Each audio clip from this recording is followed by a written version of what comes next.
Bulletin की शुरुआत करेंगे बड़ी और अहम खबर के साथ। Greater Noida UP international trade show का आयोजन किया गया। सीएम योगी ट्रेड शो आयोजन में शामिल हुए। उपराष्ट्रपति ने ट्रेड शो का उद्घाटन किया। जीतन राम मांझी, नंद गोपाल नंदी भी आयोजन में शामिल। ट्रेड शो में 70 देशों ने हिस्सा लिया है। इंटरनेशनल ट्रेड शो 2024 के शुभारंभ पर बोले मुख्यमंत्री योगी आदित्यनाथ का सर्वाधिक रोजगार सृजन करने वाला क्षेत्र है एमएसएमई, और यूपी के पास सर्वाधिक 75 यानी 75 जीआई टैग, और यूपी के पास एमएसएमई का सबसे बड़ा बेस, सबसे बड़ा देश के विकास के ग्रोथ इंजन के रूप में जाना जाता रहा था यूपी, और बेहतरीन इंफ्रास्ट्रक्चर के लिए भी जाना जा रहा है यूपी। तो मुख्यमंत्री योगी आदित्यनाथ ने इंटरनेशनल ट्रेड शो में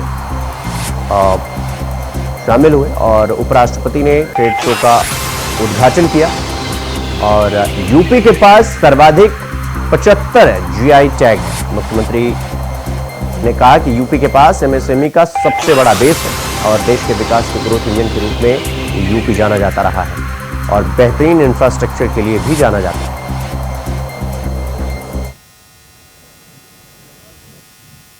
चित्रकूट की भी यात्रा की। चित्रकूट में विभिन्न कार्यक्रमों में सहभागिता के बाद आज उत्तर प्रदेश के 75 जनपदों के हमारे जो भी उद्यमी हैं उनके प्रोडक्ट का शोकेस का जो ये अवसर इंटरनेशनल ट्रेड शो के माध्यम से यहां पे प्राप्त हो रहा है, इसका शुभारंभ आपके कर कमलों से हो रहा है। ये हम सबके लिए अत्यंत आह्लादित करने वाला क्षण है। इस अवसर पर मैं आपका हृदय से स्वागत करता हूं, अभिनंदन करता हूं। आज के समारोह में, उद्घाटन समारोह में, भारत सरकार के सूक्ष्म लघु मध्यम उद्यम मंत्रालय के माननीय मंत्री श्री जीतन राम मांझी जी का भी अभी मार्गदर्शन और संबोधन आप सबको प्राप्त हुआ है। उनकी उपस्थिति के लिए, उनके महत्वपूर्ण सुझावों के लिए और भारत सरकार के योगदान के लिए भी मैं हृदय से धन्यवाद ज्ञापित करते हुए उनका स्वागत करता हूं, अभिनंदन करता हूं। हम सब जानते हैं कि उत्तर प्रदेश देश का सबसे बड़ा आबादी का राज्य तो है ही, लेकिन यह एमएसएमई की सर्वाधिक यूनिट रखने वाला राज्य है। एक सर्वे के अनुसार लगभग 96 लाख एमएसएमई यूनिट यूपी के 75 जनपदों में फैला हुआ है, और ये 96 लाख एमएसएमई यूनिट उत्तर प्रदेश में कृषि के बाद सर्वाधिक रोजगार सृजन करने वाला क्षेत्र है। 2017 के पहले यह मृत प्राय सा था। इसका अपना एक लंबा इतिहास है। कोई 500 वर्षों से, कोई 300 वर्षों से, कोई 200 वर्षों से, कहीं पे 100 वर्षों से अधिक समय से अलग अलग क्षेत्रों में ये ट्रेडिशनल प्रोडक्ट उत्तर प्रदेश के अंदर उस समय रोजगार सृजन के लिए उत्तर प्रदेश के हस्तशिल्पियों ने, कारीगरों ने इन्हें आगे बढ़ाने में अपना योगदान दिया था। लेकिन आजादी के बाद उचित प्रोत्साहन के अभाव में उन्हें समय पे टेक्नोलॉजी न मिलने, समय पे वह समय के अनुरूप उन्हें उस उचित प्रोत्साहन न मिलने के परिणाम स्वरूप वे लगभग बंदी के कगार पर पहुंच चुके थे। अनेक प्रकार के वे कार्यक्रम होंगे जो न केवल उत्तर प्रदेश के पोटेंशियल को बल्कि उत्तर प्रदेश की सांस्कृतिक और सामाजिक विविधता के विभिन्न पक्षों को भी प्रदर्शित करने का एक उचित फोरम के रूप में यह अपने आप को स्थापित करेगा। उत्तर प्रदेश के उद्यमियों को, उत्तर प्रदेश के अलग अलग सेक्टर में कार्य करने वाले उद्यमियों को भी अपने आप को दुनिया के सामने वैश्विक मंच पर अपने प्रोडक्ट को प्रस्तुत करने का एक अवसर प्राप्त होगा। आज उत्तर प्रदेश, जैसा कि मैंने कहा आपको, कि न केवल एमएसएमई के अपने बेहतरीन बेस के लिए जाना जा रहा है, बल्कि अपने बेहतरीन इंफ्रास्ट्रक्चर के लिए भी जाना जा रहा है। मौजूदा समय में हमारे पास 7 एक्सप्रेसवे पूरी तरह कार्य कर रहे हैं। 6 एक्सप्रेसवे पे वर्तमान में हम लोग कार्य कर रहे हैं। देश में वर्तमान में 11 एयरपोर्ट हमारे कार्यरत हैं और 10 एयरपोर्ट पर हम लोग वर्तमान में कार्य कर रहे हैं, जिसमें 4 इंटरनेशनल एयरपोर्ट वर्तमान में क्रियाशील हैं और देश का सबसे बड़ा international airport Noida international airport इसी जनपद में जेवर में बनकर के तैयार हो रहा है और इस वर्ष के अंत तक हम उसे बनाने का लक्ष्य रखते हैं। आज प्रदेश में सड़क का और रेल का देश का सबसे बेहतरीन नेटवर्क हमारे पास मौजूद है। उत्तर प्रदेश की सुदृढ़ कानून व्यवस्था के साथ ही उत्तर प्रदेश के अंदर स्किल मैन पावर और अनस्किल मैन पावर यह देश का सबसे महत्वपूर्ण केंद्र बिंदु उत्तर प्रदेश बनकर के उभरा है। तो खबरों में आगे बढ़ेंगे एक और बड़ी खबर के साथ। आपको बता दें कि केदारनाथ यात्रा के दौरान की तस्वीरें वायरल हो रही हैं। यात्रा के दौरान की तस्वीरें वायरल हो रही हैं। सोनप्रयाग और गौरी कुंड के बीच का ये वीडियो बताया जा रहा है, जो कि लगातार सोशल मीडिया पर वायरल हो रहा है। रोजाना यात्रियों की तादाद जो है वो बढ़ रही है। यात्रा में बरसात के बाद का सबसे संवेदनशील तस्वीर और ये विजुअल आप देख रहे हैं। सोनप्रयाग और गौरीकुंड के बीच का ये वीडियो बताया जा रहा है। हालांकि इंडिया वॉइस इस वीडियो की पुष्टि नहीं करता है। रोजाना यात्रियों की तादाद देख सकते हैं किस तरह से वो बढ़ रही है। तो ये तस्वीर देख सकते हैं आप कि बरसात के बाद से किस तरह से यात्रियों की तादाद हजारों की संख्या में बढ़ रही है। ये तस्वीरें वायरल हो रही हैं। हालांकि इस वायरल वीडियो की पुष्टि इंडिया वॉइस नहीं करता है, लेकिन सोनप्रयाग और गौरीकुंड के बीच का ये वीडियो है। और बरसात के बाद जिस तरह से मौसम ने करवट लिया है, इसके बाद ये तस्वीरें वायरल हो रही हैं। इन तस्वीरों में जो श्रद्धालु हैं, यात्री हैं, वो कितनी भारी संख्या में है। इस खबर पर हमारे साथ हमारे सहयोगी अभय केंत्रा हमारे साथ जुड़ गए हैं। अभय, ये वीडियो कहां की है? हालांकि बताया तो जा रहा है कि सोनप्रयाग और गौरीकुंड की है। ये हालात ऐसे क्यों और तैयारी को लेकर क्या कुछ इंतजाम? अभय,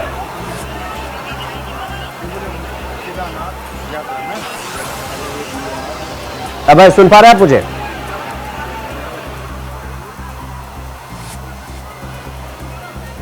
ठीक है, तो अभय से जुड़ेंगे। रोजाना यात्रियों की तादाद बढ़ रही है। ये जो आप देख रहे हैं यात्रियों की तादाद, ये डेली यानी रोजाना ये जो संख्या देख रहे हैं आप, ये लगातार बढ़ रही है। और यात्री किस तरह से धीरे धीरे आगे बढ़ रहे हैं, क्योंकि इतनी भारी मात्रा में, इतनी भारी तादाद में यात्री मौजूद हो गए हैं, वहां पर पहुंच गए हैं और ये संख्या लगातार बढ़ रही है, ये तादाद लगातार बढ़ रही है। और ये वीडियो सोनप्रयाग और गौरीकुंड के बीच का बताया जा रहा है। ऐसी ही तस्वीरें हमने इसके पहले भी देखी हैं और उस वक्त भी प्रशासन की तैयारियों को लेकर और प्रशासन की कार्यशैली को लेकर, प्रशासन के किए गए वादों को लेकर सवाल खड़ा हुआ और ठीक वैसा ही तस्वीर हम एक बार फिर देख रहे हैं। सोनप्रयाग और गौरीकुंड के बीच का यह वीडियो जो कि बताया जा रहा है। हालांकि हम फिर आपसे कह रहे हैं कि इस वीडियो की पुष्टि इंडिया वॉइस नहीं करता है, लेकिन यह तादाद जो है यात्रियों की, वो लगातार बढ़ती जा रही है। तो केदारनाथ यात्रा के दौरान की ये जो तस्वीरें हम आपको दिखा रहे हैं, ये अब तेजी से वायरल हो रहा है और सवाल खड़े हो रहे हैं। तो अभय केंत्रा हमारे सहयोगी हमारे साथ लाइव जुड़ गए हैं। अभय, ये जो तस्वीरें वायरल हो रही हैं, ये कहां की हैं? क्योंकि बताई तो जा रही है कि सोनप्रयाग और गौरीकुंड के बीच की है। हालांकि ये तस्वीरें क्या कुछ बयां करती हैं। अभय,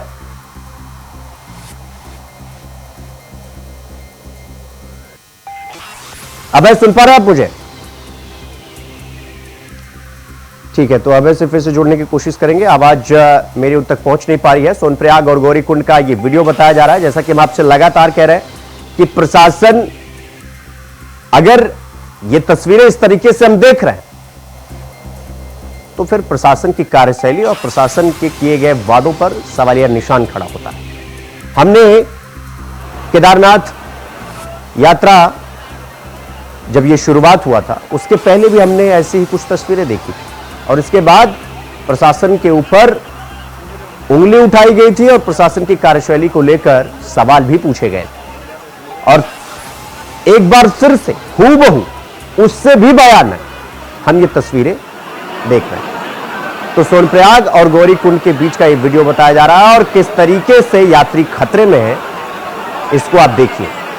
जरा सी भगदड़ या जरा सा संवेदनशीलता अगर यहां से हटी, इसके बाद नजारा बिल्कुल बदल सकता है। लेकिन बावजूद इसके इस तरह से यात्री वहां पर पहुंचे हुए, और यात्री ऐसा नहीं है कि ये बस ये अंतिम, ये जो लाइन ये देख रहे हैं ना आप, लंबी लंबी, ये बढ़ती ही जा रही, ये भीड़ लगातार बढ़ती जा रही। तो अभय कैंत्रा हमारे सहयोगी हमारे साथ फिर से जुड़ गया। अभय सुन पा रहे आप मुझे? जी बिल्कुल। अभय, ये जो तस्वीरें वायरल हो रही हैं, जो कि चिंता का विषय है, ये तस्वीरें बताया जा रहा है कि सोनप्रयाग और गौरीकुंड का है। अगर ये तस्वीरें हैं तो फिर कितना चिंता का विषय बन जाता है अभय?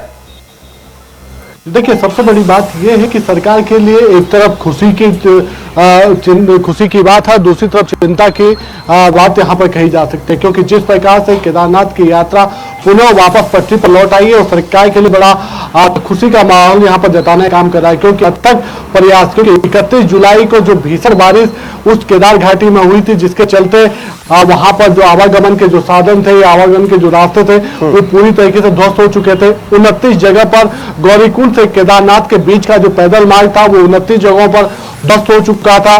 गौरीकुंड से पहले सोनप्रयाग के पास में कह सकते हैं कि लगभग 1 दर्जन जगहों पर जो सड़क की स्थिति थी वो बड़ी चिंताजनक वहां पर कही जा सकती थी। कई जगह पर 20 से 50 मीटर तक की सड़क पूरी वासौट वहां पर हो चुकी थी।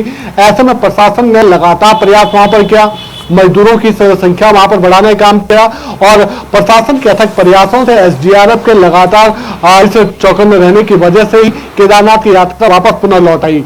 जो यात्रा ये कह सकते हैं कि मानसून सीजन के दौरान 100-200 की संख्या में सिमट कर रह रही थी, किसी दिन आंकड़ा 2.5 की संख्या को भी पार नहीं कर पा रहा था, वो अब मानसून सीजन के अंतिम चरण में ये कह सकते हैं कि जैसे ही बारिश रुकी है वो आंकड़ा अब 10,000 से ऊपर जाने लगा है। पिछले 2 दिन की अगर हम बात करते हैं तो केदारनाथ में 11,000 से ज्यादा श्रद्धालु रोजाना वहां पर पहुंच रहे हैं, जो दर्शन करने का काम वहां पर कर रहे हैं, धाम के दर्शन कर रहे हैं और ये आंकड़ा लगातार बढ़ता हुआ नजर आ रहा है। जो तस्वीरें इस समय टीवी पर दिख रही है वो सीधे तौर पर सोनप्रयाग की है, जहां पर जो श्रद्धालु जो यहाँ पर केदारनाथ धाम के लिए आते हैं, यात्रा पर आते हैं, उनका अंतिम पॉइंट यहाँ पर होता है, यानी अपनी गाड़ी वहां पर खड़ी कर सकते हैं। उसके बाद उनकी जो पैदल यात्रा है वो यहाँ से शुरू होती है।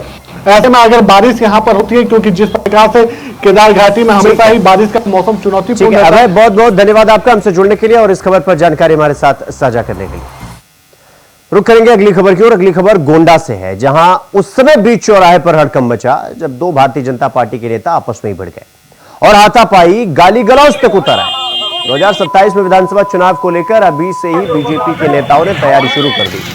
ऐसे में माने तो बीजेपी नेता उदय पांडे विधानसभा क्षेत्र में अपने पक्ष में लोगों के बीच प्रसार करते हुए नजर आ रहे हैं, तो वहीं भाजपा नेता राजेश पांडे से प्रचार के दौरान मारपीट हो गई। राजेश पांडे ने आरोप लगाया है कि उदय पांडे ने उनके ऊपर और उनके बेटे के ऊपर गाड़ी चढ़ाने की कोशिश की, जिससे उन दोनों लोगों को चोटें आई।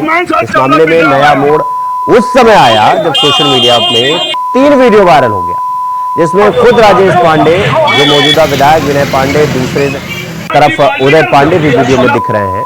वीडियो में साफ विवाद होते हुए, गाली गलौज होते हुए दिख रहा है। पुलिस ने इस मामले में राजेश पांडे की तहरीर पर एफआईआर दर्ज कर जांच शुरू कर दी। श्याम दुबे के होंगे जैसे कौन चीज के पैसा 4 लाख रुपए। अरे चलो करो। थाना कोतल नगर पुलिस को सूचना मिली कि टॉमसन स्कूल के पास दो पक्ष उदय पांडे एवं राजेश पांडे जो कि दोनों एक ही गांव के रहने वाले के मध्य किसी बात को लेकर आपसी कहासुनी एवं मारपीट की घटना हुई है, जिसमें एक पक्ष को कुछ चोटें आई हैं।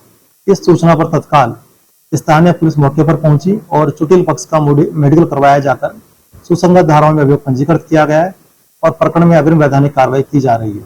भारतीय जनता पार्टी की मेहनत विधानसभा में व्यवस्था करा के लौट रहा था और लौटने के बाद ये हुआ कि मेरा घर है रानीपुर और जानकी नगर चौराहा, मेरा टामसन चौराहा, तो मैंने सोचा कि यहाँ पे रुक के 2-4 लोगों से मुलाकात हो जाएगी, परिवार के लोगों से, वहाँ पे छोटे भाई रहते हैं तो आने जाने से मुलाकात हो जाएगी और कुछ चाय पानी पी लिया जाए क्षेत्र में दिन भर।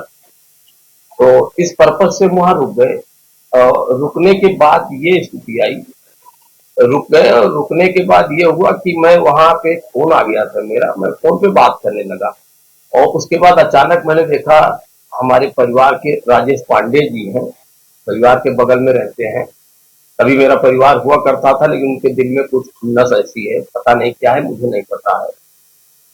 तो वो वहां पे गाली दे रहे थे, अभद्र गाली, बाहर से आके गुंडई करोगे, ये करोगे, वो करोगे। तो मुझे लगा किसी और को दे रहे हैं, तो मैंने अपने ड्राइवर से कहा कि भाई और हम लोग यहाँ से चलते हैं। तो मैं गाड़ी में बैठ गया। उसके बाद वो आए मेरे गाड़ी की तरफ, मेरे जिस तरफ मैं बैठा था उस गेट को खोलने लगे और मतलब जो अभद्र गालियां उन्होंने दिया। उसके बाद मैं गाड़ी से उतर गया। फिर उनके साथ में कुछ लोग थे और मेरे साथ के भी 2 लोग मेरे साथ थे खाली, और वहां लोकल की जनता थी, वो लोग उनको पकड़ने लगे और जो उनके साथ के लोग थे वो उनको पकड़ने लगे। वो अभद्र गालियां देते गए और मैंने अपने लोगों से कहा कि 112 मिलाओ, 112 मिलाया। अभी 60-1.5 साल पहले हमारे घर के मुश्किल 100 मीटर दूरी पे कुछ वाल्मीकि समाज के लोग रहते हैं और तमाम समाज के लोग रहते हैं, जिसमें करीब 100-150 घर बने होंगे। तो उनको नाली निकासी की, पानी निकासी की बहुत बड़ी दिक्कत थी। तो उस संबंध में हम लोग माननीय सांसद जी से मिले थे और विधायक जी से भी मिले थे। तो उन्होंने उस पर जिला पंचायत से पैसा आवंटित कराया था नाला निर्माण के लिए। नाले का निर्माण कार्य चल रहा था और दलित जो वाल्मीकि समाज के लोग हैं उनके घर तक नाला निर्माण का कार्य पहुंच गया था। परंतु उसी बीच में इन लोगों ने इनके घर के बगल में एक झंझरी ब्लॉक से एक नाले का निर्माण कराया गया था, सरकारी नाले का निर्माण, उसी में जाके इस नाले का जाके जुड़ जाना था। मगर इन्होंने उस समय नाले के निर्माण को लेकर बड़ा विवाद किया। उस समय भी मुझसे जान से मुझको मार डालने की धमकी दी, तमाम गाली गुप्तियाँ दी। मगर चूंकि हमने उस चीज़ को अवॉइड किया, हमने जनहित को देखते हुए कि अगर हमको झगड़ा लाई ये सब हमारे उसमें है नहीं, तो हमने सोचा कि ये जनहित में कार्य है, किसी तरीके से अगर मान मनोबल से बन जाता है, नाला बन जाएगा तो जनहित में लोगों के काम आएगा और यहाँ पर तमाम बीमारियों से, संक्रामक बीमारियों से लोगों को छुटकारा मिल जाएगा। तो उसमें इन्होंने तत्काल जाके माननीय उच्च न्यायालय से एक स्थगन आदेश ले लिया और उसमें कार्य वहीं पे रुक गया। दोबारा उस पर कोई भी पैसे ना तो आवंटन हुआ न कुछ हुआ। ये परसों रविवार को 9:30 पे हमारे पिताजी की कुछ तबीयत खराब थी, तो उन्होंने हमसे कुछ फल लाने के लिए कहा था। तो मैं वहीं टामसन चौराहा के पास पहुंचा। ऑलरेडी ये भी वहीं पर गाड़ी से पहुंच गए। और इसके बाद में ये योगी जी के बारे में कि योगी जी ठाकुरवादी आदमी हैं और ये हैं वो हैं, 2-3 लोगों से खड़े चर्चा कर रहे थे और उल्टा सीधा गाली दे रहे थे।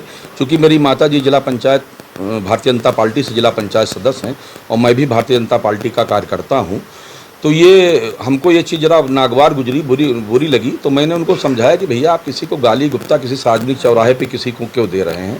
तो ये हमसे उसमें उलझ गए और तब तक इनके साथ में जो इनका गनर था, उस गनर ने मेरे ऊपर रिपीटर थी या बंदूक जो भी रहा हो, उसने हमारे ऊपर हमला किया, सर के ऊपर। हमने हाथ लगाया मगर तब तक हमारे सर पे चोट लग गई।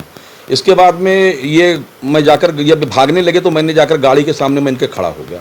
तब तक मेरे लड़के को कहीं वही पास में था, उसको सूचना मिली, लड़का मेरा आ गया। तो आया तो लड़का हमारा रिपीटर जो बैठे थे उनको जो है भागने न पाए तो पकड़ के गेट खोला और उनको पकड़ने लगा। तब तक उसके पैर पे गाड़ी चढ़ा दिया और मेरे ऊपर मुझे मार डालने की नीयत से पूरी अपनी फॉर्च्यूनर गाड़ी ही मेरे ऊपर चढ़ाने का प्रयास किया, जिससे मैं गिर गया और फिर मुझे सर पर और बहुत ज़्यादा गंभीर चोटें आ गई। तो बुलेटिन में फिलहाल अभी के लिए बस इतना ही। देश और दुनिया की तमाम खबरों को देखने के लिए देखते रहिए इंडिया वॉइस। नमस्कार।